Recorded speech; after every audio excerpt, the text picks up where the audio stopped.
வீடு ஒரு குடும்பம் சமாதானமா இருக்கணும்னா அந்த வீட்டில் கண்டிப்பாக ஜெப சத்தம் கேட்டுதான் ஆக வேண்டும்.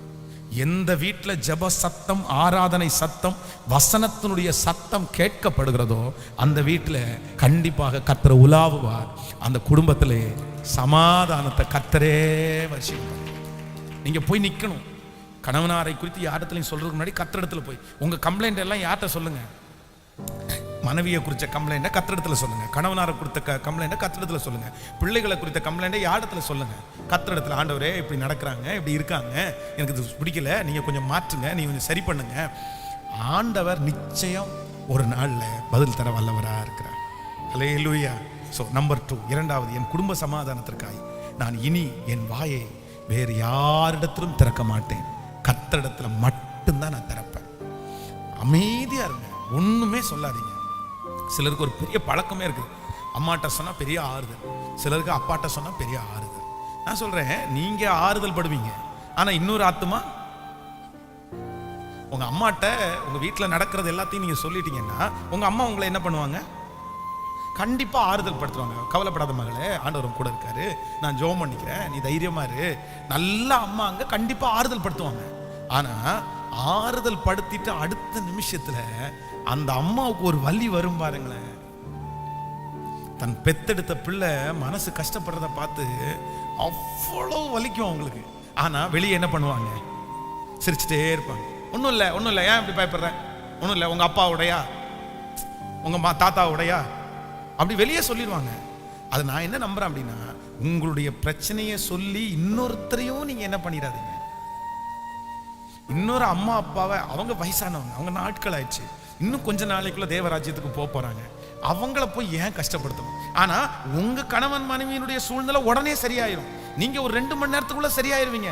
ஆனா உங்க அம்மா அப்பா என்ன நினைச்சிட்டு இருப்பாங்க?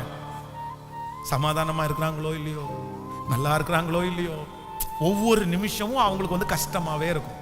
அதனால முடிந்த வரைக்கும் உங்களுடைய பிரச்சனையை என்ன பண்ணணும்னா தேவ சமூகத்துல தான் வைக்கணுமே தவிர இன்னொருத்தரிடத்துல. சிலர் வந்து உங்களுடைய பிரச்சனையை கேட்டு குளிர் காயிறவர்கள் நிறைய பேர் இருக்காங்க. ரொம்ப ஜாக்கிரதை. சிலருக்கு அதுவே தான் வேலையா இருக்கும். உங்களுடைய பிரச்சனையை கேட்டு அதுல சந்தோஷப்படுறதா சிலருடைய வாழ்க்கையா இருக்கும். அதனாலதான் உங்க குடும்ப சமாதானத்திற்கு மிக அவசியமானது தேர்ட் பர்சன், மூன்றாவது நபர்களை நீங்க எப்பவுமே உள்ள கொண்டு வரவே கூடாது. கொண்டு வரவே கூடாது. எதுனாலும் கர்த்தரை வச்சு உங்களுக்குள்ள சமாளிச்சிருங்க. ஆண்டவர் உங்களோட இருந்து நடத்துவார். ஆமென். இன்னைக்கு 2 காரியத்தை நம்ம தியானித்தோம். ஒன்று, ஒரு குடும்ப சமாதானத்திற்கு ரொம்ப தேவையானது ஒன்று என்னன்னா நன்றியுள்ள ஒரு உணர்வு. ஸோ நம்பர் 2, இரண்டாவதாக ஒரு குடும்ப சமாதானத்திற்கு ரொம்ப தேவையான ஒன்று என்ன அப்படின்னா, என்னுடைய விஷயங்களை நான் தேவனிடத்தில் சொல்லுவேனே அல்லாமல் மனிதனிடத்திலே எதையும் நான் சொல்லுவது இல்லை. ஆண்டவரே, என்னுடைய உதடுகளின் வாசலை காத்துக்கொள்ளும், என்னுடைய வாயின் வார்த்தைகளை கவனியும், உங்க சமூகத்திலே அது பெருதியா இருப்பதாக. ரொம்ப அவசியமானது என்னன்னா குடும்ப சமாதானம். என்ன சம்பாதிச்சாலும், எவ்வளவு வெளியில வந்து நம்ம வந்து ரொம்ப நல்ல பேர் எடுத்தாலும், பெரிய மற்றவங்க மதிக்கிற அளவுக்கு இருந்தாலும், குடும்பம் சரியில்லைன்னா அவ்வளவுதான், ஒன்றும் இல்லை. அதுவும் நம்முடைய பிள்ளைகளை எல்லாம் சவாலாய் வளர்த்தது என்கிறது அது இன்னைக்கு இருக்கிற நிலைமையில ரொம்ப வித்தியாசமா இருக்குது. ஆனா ஆண்டவர் அதை தருவார். அவர் தான் சமாதான காரணர். அவருக்கு ஒரு நல்ல பேர் இருக்குது, அவர் சமாதான காரணர். அவர் இருக்கிற இடத்துல சமாதானம் நதியை போல இருக்கும். அதனால நான் விசுவாசிக்கிறேன், இந்த ஆண்டு உங்க குடும்பத்துல உங்களுக்கு மட்டுமல்ல, நீங்கள் பார்த்த சகல சமாதானத்தையும் உங்க பிள்ளைகளும் பார்ப்பதற்கு கர்த்தர் கிருபையா இறங்குவார். ஆமென் சொல்லுங்க. அப்போ நீங்க 2 காரியத்தை சொல்ல மறக்க கூடாது. ஒருவேளை உங்க பிள்ளைகளுடைய வாழ்க்கையில ஏதாவது பிரச்சனை, கணவன் மனைவிக்கு அந்த மாதிரி வரும்போது நீங்க சொல்லிக் கொடுக்க வேண்டிய முதல் ஆலோசனை என்னன்னா, அம்மா அப்பா, ஒரு நாள்ல அவனுக்கு இப்படி இருந்திருக்கலாம், இன்னைக்கு ஒருவேளை அவன் அந்த பையன் இப்படி இருந்திருக்கலாம், ஆனா ஒரு நாள்ல அவன் இப்படி இருந்தானே, ஒரு நாள்ல அவன் இப்படி இருந்தால, நன்றியை நினைப்பா, நன்றியை நினை, மறந்துரு, விட்டுரு. அவன் பெலனா இருக்கும்போது இப்படி செஞ்சால, அந்த மாதிரி நன்றி உள்ள ஒரு உணர்வை முதல்ல விதைச்சிருங்க. நம்பர் 2, ரெண்டாவது, யாரு உங்க அம்மா அப்பா நிறைய பேர் இருக்கீங்கல்ல, உங்களுக்காக சொல்றேன், உங்க பிள்ளைங்க வந்து உங்க கணவனாரை குறிச்சோ உங்க மனைவியை குறிச்சோ சொல்லும் போது நீங்க கேட்காம விட்டுற முடியாது. கேட்காம விட்டுற முடியாது. ஏன் அப்படின்னா, நீங்க கேட்காம விட்டீங்கன்னா எங்க அம்மாவே என்ன புரிஞ்சுக்கலன்ற பிள்ளைங்க ஒரு தப்பான எண்ணத்துக்கு வந்துருவாங்க. எங்க அம்மாவுக்கே கேட்க முடியல, எங்க அம்மா புரிஞ்சுக்க மாட்டேங்கிறாங்க, சொல்றதுக்கு முன்னாடியே எங்க அம்மா என்ன தப்பா நினைச்சிட்டாங்கன்றவாங்க. அப்படி எல்லாம் நினைக்காதீங்க. கேளுங்க, கேட்டுட்டு முடிச்சுட்டு சரிம்மா என்கிட்ட நீ சொல்லிட்ட, நான் உனக்காக ஜெபம் பண்றேன். ஆனா உன் பிரச்சனையெல்லாம் யார்கிட்ட சொல்லுண்ணா? ஏசப்பாட்ட சொல்லுமா, ஏசப்பாட்ட சொல்லுப்பா. அவர்கிட்ட போய் நில்லு, அவர்கிட்ட முழங்கால் படியிடு. அவர் இந்த குடும்பத்தை ரொம்ப அழகா கட்டுவாரு. நீ பெரிய ஊழியம் செய்யற, நீ பெரிய ஊழியம் செய்ய போற, உன் பிள்ளைங்க பெரிய ஊழியம் செய்ய போறாங்க. இப்படிதான் இருக்கும், போராட்டம் வரும். ஆனா தேவனிடத்துல போய் நிற்கும் போது ஆண்டவர் ஒரு சமாதானத்தை தருவாரு.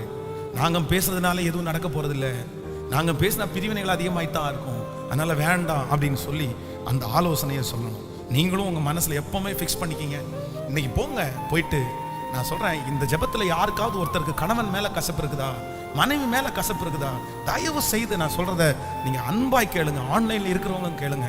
உங்க கணவன் உங்களுக்கு செஞ்ச நன்மையை ஒரு டைரியில எழுதுங்க. உங்க மனைவி உங்களுக்கு செஞ்ச ஒரு நன்மையை டைரியில எழுதுங்க. நீங்க எழுதி முடிங்க. அதுக்கப்புறம் உங்களுக்கு அவர் மேல பாசம் வருதான்னு பாருங்க, இல்லைன்னா அவங்க மேல பாசம் வருதா இல்லைன்னு பாருங்க. எந்த மனைவியும் தியாகம் இல்லாமல் இல்லை, எந்த கணவனாரும் தியாகம் இல்லாமல் இல்லை. எத்தனை எத்தனை எத்தனை அதை நினைங்க, அதை நினைங்க. அதை நினைக்கும் போது கண்டிப்பாக உங்களுக்குள்ள ஒரு பெரிய மாற்றம் வரும் நான் நம்புறேன். ஆமேன்னு சொல்லுங்க. கத்த பெரிய காரியத்தை செய்வோம். ஏன் அப்படின்னா, நீங்க சரியாகாத பட்சத்துல உங்க பிள்ளைங்க சின்ன பிள்ளைங்களா இருப்பாங்கன்னா இந்த கட்டு அப்படியே அவங்களுக்கு என்ன பண்ணணும்னா கண்டினியூ ஆகிட்டே இருக்கும் பாருங்க. அதனாலதான் சொல்றேன், நான் பேரண்ட்ஸை சில நேரத்தில் வற்புறுத்தி நீங்க கஷ்டம்தான், நிறைய பேருக்கு உடைவு. உண்மையிலே எனக்கு தெரியும் உங்க காயம் ரொம்ப பெருசா இருக்கலாம், பட் நீங்க ஏன் சரியாகணும் அப்படின்னு சொன்னா, அட்லீஸ்ட் உங்க பிள்ளைகளாவது நல்லா வாழணும் இல்ல, நல்லா இருக்கணும் இல்ல, இந்த சாபம் அப்படியே கண்டினியூ ஆயிடக்கூடாது இல்ல, இந்த பிரச்சனை அப்படியே கண்டினியூ ஆயிடக்கூடாது இல்ல. அதனாலதான் நமக்குள்ள ஒரு மாற்றம் வரணும். அந்த குணத்தை எல்லாம் மாத்திக்கிங்க, கிளியர் பண்ணிக்கிங்க. நம்ம போறதுக்குள்ள நம்முடைய குடும்பத்தினுடைய சாபத்தை நம்ம ஜெயிச்சுட்டு தான் கடந்து போகணும். எத்தனை பேர் ஆமோதிக்கிறீர்கள்?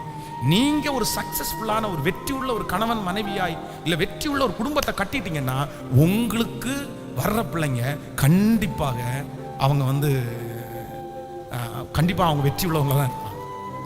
அப்படியே கண்டினியூ ஆயிரும், அது அப்படியே அந்த ஆசீர்வாதம் கண்டினியூ ஆயிரும். அதனால நமக்காக அல்ல, நம்முடைய சன்னதிக்காக, நமக்காக அல்ல, நம்முடைய சன்னதிக்காக. ஒருவேளை கணவனால இழந்த அம்மா அங்க ஐயா அங்க இருப்பீங்கன்னா உங்க பிள்ளைகளுக்காக ஜெபிங்க. ஆண்டவரே, என் பிள்ளைங்க 2 பேரும் தீர்க்காய்சோட வாழணும்.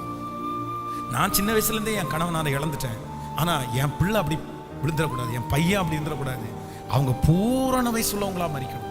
எனக்கு தெரியும், இந்த ஜெபத்தில் இருக்கிற நிறைய அம்மாங்க சின்ன வயசுலேயே உங்களுடைய கணவனாரை இழந்து ஒரு ஒத்தைக்கு ஒத்தைக்கு ஒத்தைக்கு வாழ்ந்து சகிச்சு எத்தனை பாடுபட்டீங்க. ஆனா உங்க நிலைமை உங்க பிள்ளைகளுக்கு கண்டிப்பா வரக்கூடாது. ஆமீன். அவங்க தீர்க்காய்சோட வாழணும். அவங்க 2 பேரும் ஒற்றுமையா இருக்கணும். நானும் ஜெபி, இந்த ஃபாரின் எல்லாம் ரொம்ப சிலர்லாம் வெறியா இருக்காங்க. எனக்கு நீ போங்க, நீங்க எப்படி போங்கன்னா 2 பேரும் சேர்ந்து சமாதானமா போய் நல்ல சந்தோஷமா வாழ்ந்தா பரவாயில்ல. கணவன் அங்க, மனைவி இங்க. அப்புறம் சிலர்லாம் வெளிநாட்டுக்கு போயிடுறாங்க, மனைவியை வீட்டில் விட்டு போறாங்க, பாஷையும் தெரியாது, வீட்லயே அடைஞ்சு கிடந்து அது பைத்தியம் மாதிரி மாறி அவர் வெளியே போயிடுறாரு, வேலை செய்யறாரு, 4 பேரை பாக்குறாரு, முடிஞ்சிச்சு. இந்த பொண்ணு வீட்டு ரூமுக்குள்ளேயே அடைஞ்சு கிடந்து எவ்வளோ கஷ்டம் தெரியுமா? அதனால எல்லாவற்றை விட நீங்கள் சமாதானமாய் வாழ்வதுதான் முக்கியம்.